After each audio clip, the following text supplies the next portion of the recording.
Welcome back to the channel, guys. So today we're doing these small boho feed-in braids. I'm not going to talk too much during this video because it's pretty much self-explanatory, but I'm going to show you what I'm using for these braids. So I'm using Style Factor Edge Booster for the base of the braids, and then I'm using this freetress water wave hair, and that's how I got the curl on the end, so I didn't use human hair.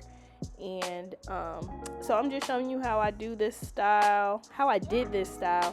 And this little back row of individual braids, you don't necessarily have to do it unless it's like maybe like somebody like bigger, but I really didn't like the way it came out at the end, and you'll see. So I just put them up in those two little buns, but they were supposed to be out. I've seen this style go around on TikTok and Instagram, so I thought I'd do it on her. So just keep on watching if you want to get an idea of how to do this style on your little one.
So here's the end of the style. I probably would have liked it better if I used human hair, but the synthetic hair was okay, but I just didn't like how it looked out. It was just too much. I don't like to do styles that have a whole lot going on for her.